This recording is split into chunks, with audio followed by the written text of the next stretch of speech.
Hello, Cubs fans, and welcome to another edition of Cubs on Tap.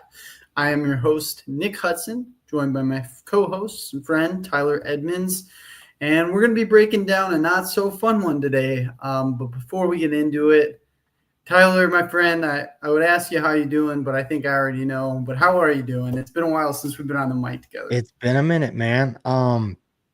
Physically, I'm okay. Had a good day.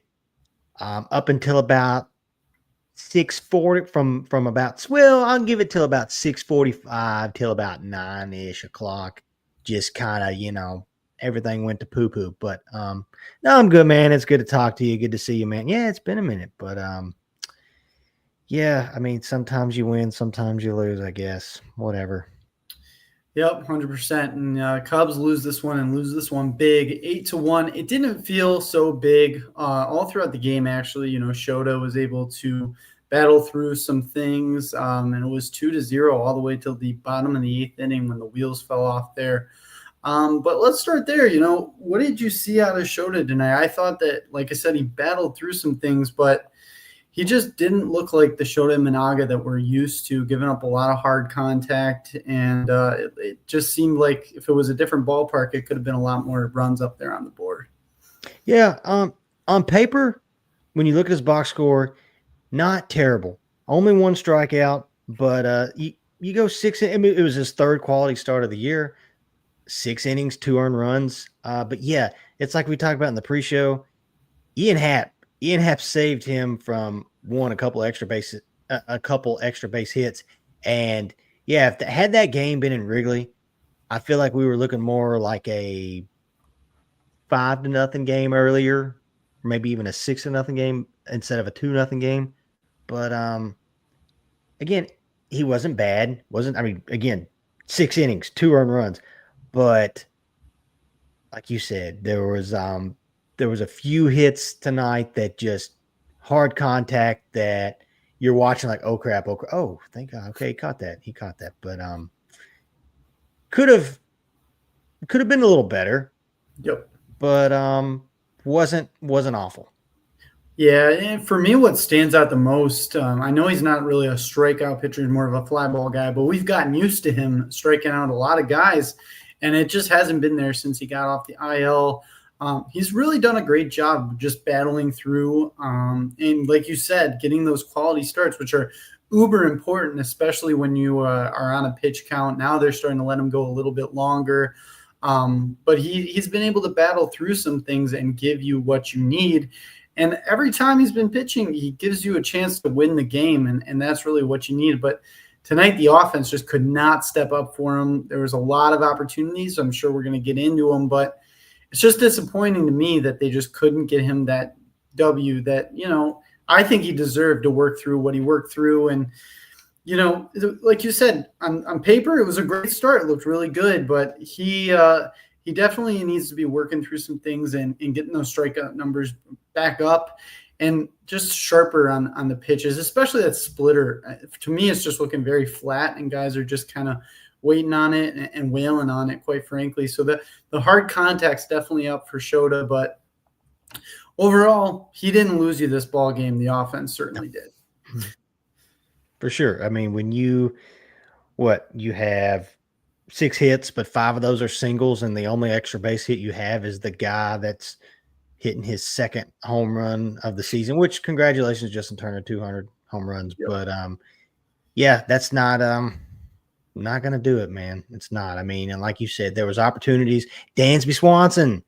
I know we love seeing Dansby in positions where there's runners in scoring position. Dansby Swanson has runners on the corners and strikeout. And then Michael Busch had an opportunity, runners on first and second late in the game, and hit the ball really hard. It just, straight to right field. But they had their opportunities, man, and the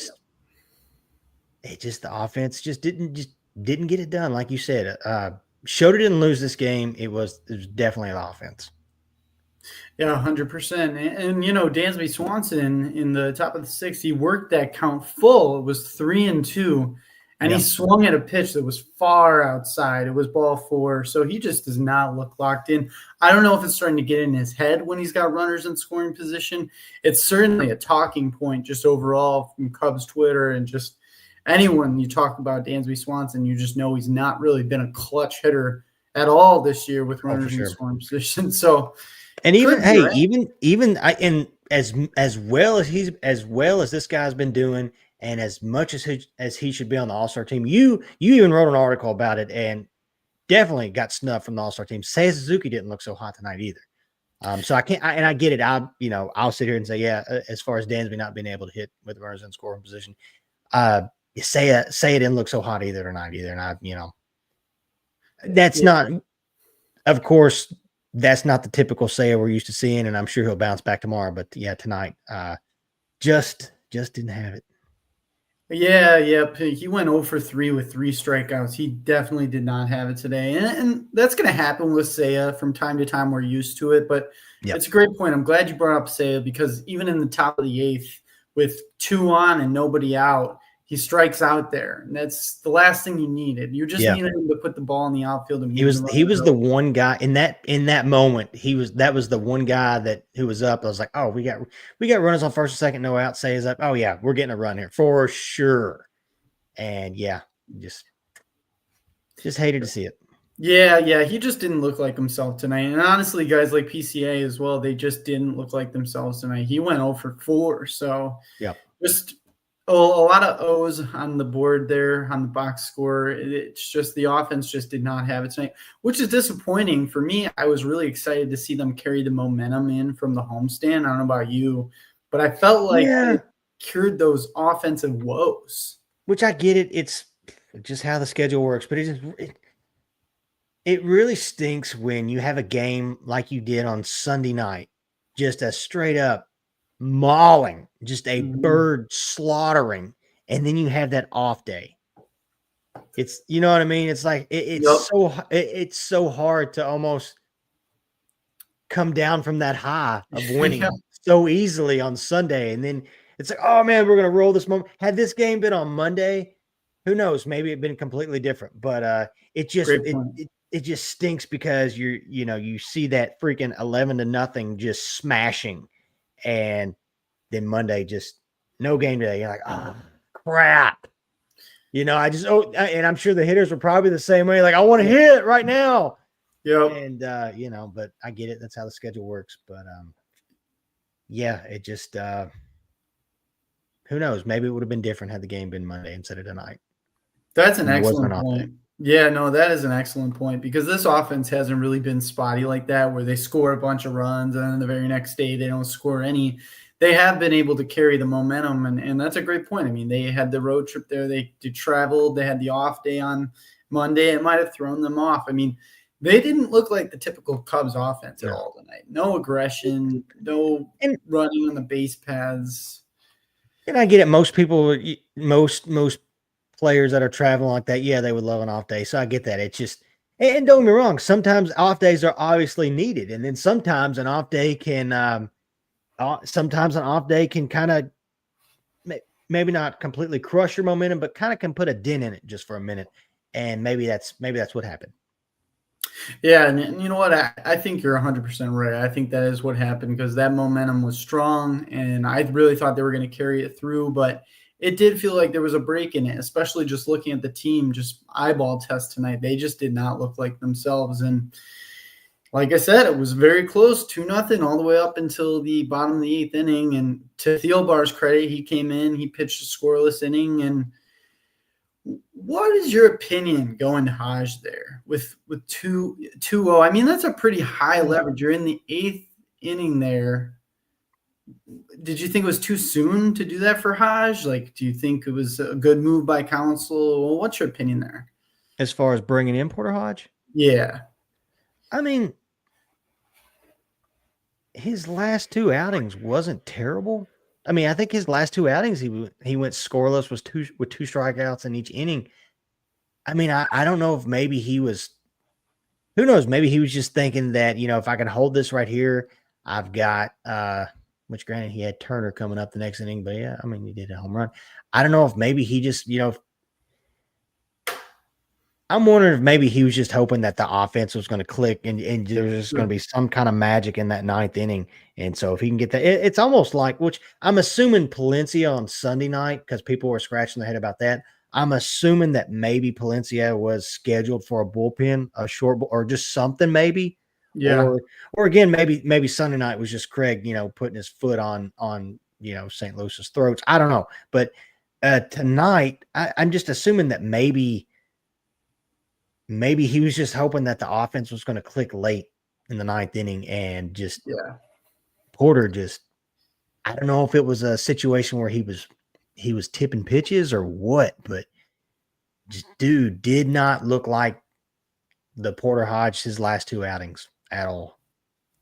Yeah, not at all. And no bite to that slider, not even a little bit. No. So, I mean, it could have been tipping pitches. And of course, Nick, it's like I know Ron loves this guy. If he's listening, I know he loves this guy. Of course, Harrison Bader was going to hit a home run sometime in this series. He may even hit another one. And I'll be honest, before this game, I hadn't bet in 2 months. I told you I hadn't bet in 2 months, and I almost bet on it, at the very least, Harrison Bader hitting a home run, because there's just something about when he plays Chicago, man. I don't know. But of course, Harrison Bader had to be the one to hit a home run. Yeah, 100%. And I mean, you mentioned that Hodge, he looked okay the last two starts, but we have a comment here, and I tend to agree with this. He just hasn't looked the same for me since that injury. I don't know if you agree. It's a hard injury to come back from right out of the gate and pitch well, but he's just. What was it? His oblique? It was an oblique. Yep. I'm wondering, do you think maybe, because this can have an effect on players, do you think maybe, and Daniel Palencia does not, he's that ninth inning spot is his until he loses it. I'm wondering if maybe, because Porter Hodge, he was the guy coming into the season, like he was the closer. Oh yeah.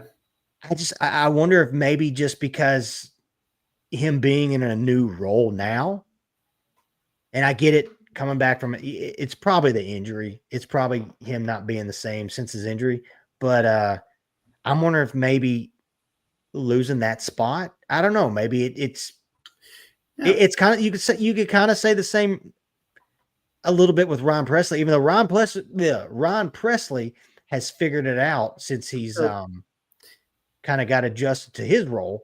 Yeah. But I don't know.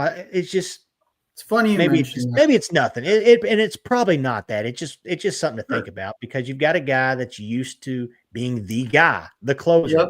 And you come back and, there's this new guy that has my spot. That was my spot, but can't really do anything about it because Danny P's, shoving up people's buttholes right now. Nope. No, I mean, don't, whatever. But people are going to clip that, whatever. But there's nothing Porter, you can do about that, because again, Danny P has earned that spot. So maybe, it's probably much ado about nothing what I'm saying with him losing that spot, but it's maybe it's just the oblique thing. I don't know. It could be, but it's funny you say that, because I was on a show with Ron about 2, maybe 3 weeks ago, and I mentioned Presley having that thing. So any baseball fan knows those last 3 outs are very different than the other, 24 outs that you have to get in a baseball game. Mm-hmm. And you do adjust yourself when you are in that role. You have the adrenaline that you don't have really as an it's a completely different mindset. It is. So, I mean, it's interesting that you say that, because it could be in the back of his head, especially with Danny P doing so well. These guys are competitors. He's a competitor. He wants to do well too. And maybe he's just doing a little too much to try to prove himself. And might be. Baseball's a hard game, and pitching's very hard. And if anything's a little off mechanically, you can have the result of what happened tonight. But I don't know if I would go as far as Jay is saying here, to where we need to go ahead and send him down to Iowa or put him on the IL. It sounded like from Craig Counsell's press conference tonight that it's nothing physical. He feels good.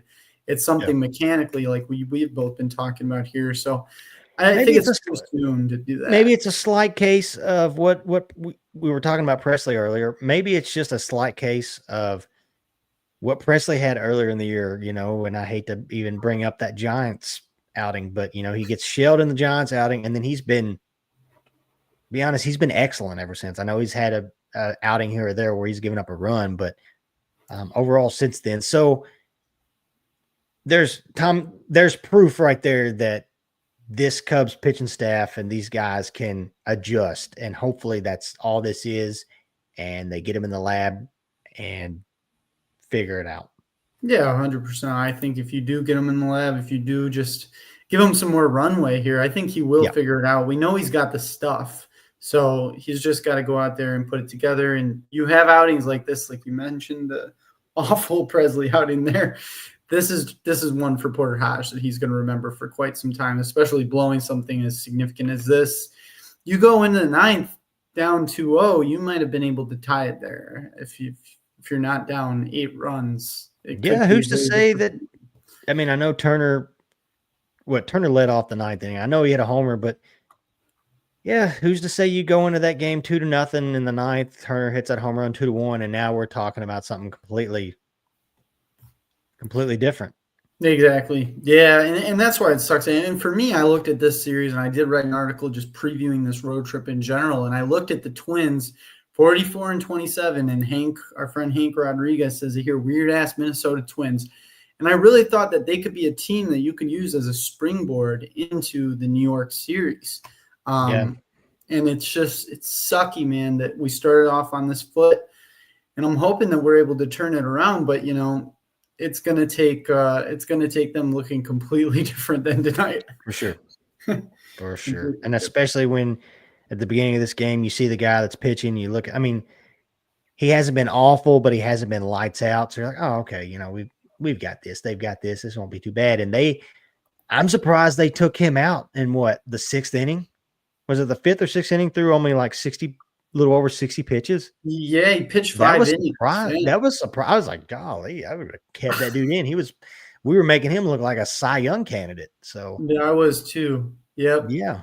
And they went through a lot of bullpen arms, and they all did well. I mean, Jack's kind of struggled there. Like we said in the 8th inning, that you had a shot. You had a real shot, a real opportunity to go ahead and at least put one on the board with first and second and nobody out. But they just kind of coughed that up there, and it's going to happen. These games are going to happen. And I think the main thing to hammer home tonight is I see a lot of, as always, Cubs hysteria on Twitter, right? They're just freaking out. Oh, the Miz over in Milwaukee. The Dodgers aren't helping us, but people freaking out that the Brewers are doing good and all that. I got to come to earth. I look at it this way, man. As hot as this team's been, and yeah, they've had 4 or 5 game leads in this division. I'm sorry, but this team is not as good as this team is, and as good as this team can be. They're not going to just float on by, and people look at the Tigers right now and they're like freaking 9-10 games up on everybody. And I just don't think that's going to happen, because the Brewers, they just got Brandon Woodruff back. Looked really good. They're always scrappy. They're always there. Yep. They're going to be there. Like I said, at the beginning of this year in the offseason, the Brewers are going to be the Brewers until they're not, until they prove that they're not. And they haven't so far. They've still stuck in with it and everything like that. And it's going to be a dogfight. It really is. I feel like, and whatever, Yeah, and they came out of nowhere. We were talking about the Fugazi Cardinals and kind of worried about them, but it seems like the Brewers, once again, like they're so pesky. They're going to be there, like you said, probably to the end, and you're going to have to win this division and win it handily. And I'm not worried. There's 17 games over 500. I'm not losing my mind.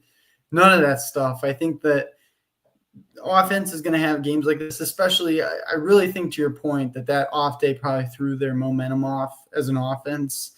Maybe pitchers enjoy that, obviously, but as an offense, you want to just get back there right in the batter's box and start hitting again. So wash this one away, and move on. So any final thoughts on this game today? Anything that you wanted to add in, touch on? Oh, positive note about the game kind of is we were informed that Taylor McGregor is not engaged. So for Yeah, everyone out there that was wondering, it's she great. said it herself. She showed no ring. So Not engaged to the Philly there's Fanatic, still a not chance engaged to for some of you anyone. guys. She's still available. So She's not everyone, engaged to the Philly Fanatic. it's She great I news. heard it from herself. So It's great news for everyone. It yeah. really is. That's a great final thought. My final thought on this game is just washed away. The Cubs have been really good about that this year, where you have some heartbreaking losses and you really feel like things are going to slide down, and then they come out and they just shock you. And obviously, we're going to get into our predictions for the next one and how you're going to win the rest of the series. But I just want to see some more aggression just out of the offense on the base paths overall. But got to wash this one away. Got to just pretend it didn't even happen and move on to the next game. And Tyler, that's exactly what we're going to do. Tomorrow, another 6:40 p.m. Central Time start. We got our boy Cade Horton on the mound, hoping to build on his last fantastic outing. Oh yeah. Yep, going against Mr. David Festa, who is not having a great year. Very hittable. His last 7 games, 6.95 ERA, a lot of walks. What do the Cubs need to do to win this game tomorrow? Like you said with Cade Horton, man, if he could build off, give us 6 innings, give us a quality start of at least 6 innings. And this offense, man, I get it. You look at Festa, you see his ERA, you see all that, and it's easy to be like, oh, we should crush this guy. But they got to come out swinging and just pound it and put it on this team. Like when you get your opportunities, unlike tonight, you get your opportunities, runners in scoring position, and just capitalize on it, man. And just remind everybody why. Just remind everybody that you have one of the highest run differentials in the league, and just capitalize on your opportunities. But yeah, smash the baseball. And I think Cade Horton, and that's gonna. You look at Cade Horton, you do something like that, you put crooked numbers on the board, and every starter likes going out there with a crooked number on the board with a big lead to work with. So yeah, just smack the freaking baseball. Heck yeah, I love that. And I've said it all along this year when Cade Horton's starting to go put up crooked numbers to take that pressure off of him so he can get deeper in the game. Like you said, give us 6 innings, maybe even more. Because it just depends on, sometimes he throws a lot of pitches to get his strikeouts. Yeah, he does. He can end up coming out sooner rather than later. But if you have a crooked number up there, he feels like he can just throw it in the middle of the zone and guys can just, hit it and put it into play. And he's got a good defense behind him. So I agree with that. I want to see them get back to being more aggressive on the base paths. I don't want them to get away from that at all. I think that that's a good winning formula. Got a lot of speed on this lineup. So you gotta use it. It's a bigger ballpark in Minnesota. So use that speed, use the gaps. They were hitting doubles tonight, the Twins, and I'd like to see the Cubs do the same thing and just go, like you said, just go show them who this team is, who this offense is, and be who they are, and just wash away yesterday or today. And keep Byron Buxton off the bases. You keep him off the base. Let somebody else do the damage other than Byron Buxton. That's great. Yeah, he's a guy that you circle in your lineup and you don't let him. And just plank Harrison Bader every single time. Just plunk the crap out of him every time. Yeah, you're not going to hit us anymore. We're going to hit you. Yeah, we're going to hit you. Just plunk him every time he goes up to the plate. Yeah. Yeah. Don't let him hit a homer. Just put him on first. I agree with that 100%. And obviously, after tomorrow, they're going to wrap up the series. Early start on Thursday at 12:10 p.m. Central Time start. We'll be eating our lunch at work that time. And you got Colin Rea on the mound. He's been shaky. I don't know if we want to talk about Ray too much, but I'm a little worried about Ray. But I think that he's been up and down a little bit. Yeah, it's been up and down. Is he a guy that with the season on the line, you've got one game to play and you've got to pick a starter? Is he the guy that I'm going with? Probably not. But he's had his moments, and he's stepped up in moments when we've needed him to step up. So after hopefully win tomorrow, then he can help us win the series on Thursday. 100%. I couldn't have said it any better. Yep. And you're going against Chris Paddock, which he's a guy that if, he's not great, he's not having a good year, but if you let him settle and you let him get into a groove, he can just strike you out left and right. I mean, he's just a strikeout kind of guy. He's not good. He can give up a lot of hard contact. You can get to him. This Cubs lineup can get to him.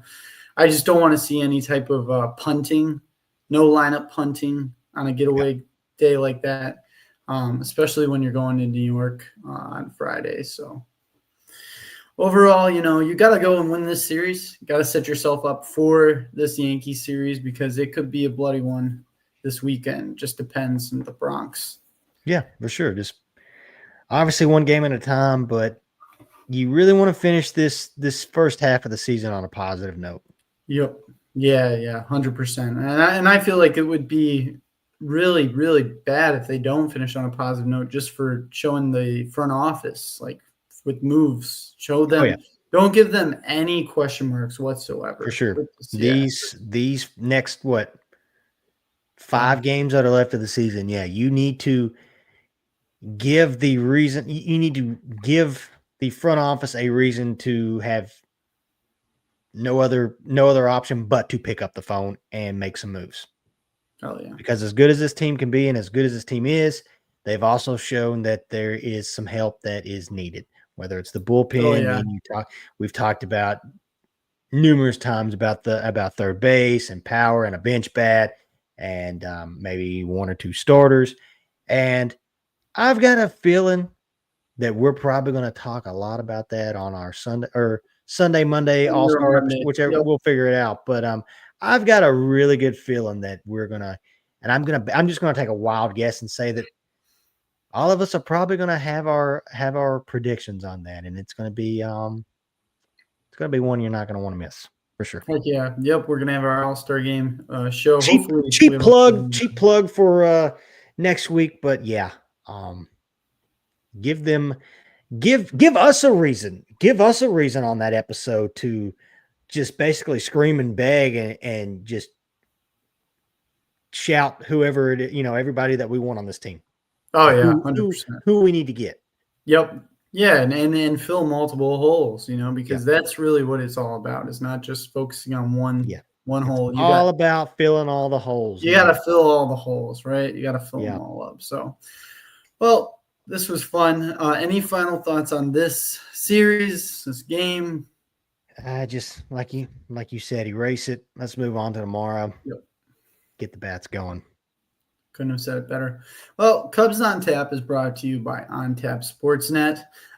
Go check us out. Go to ontapsportsnet.com. We have Bears coverage. We have Blackhawks coverage, Bulls coverage, golf, beer, pop culture, all sorts of coverage.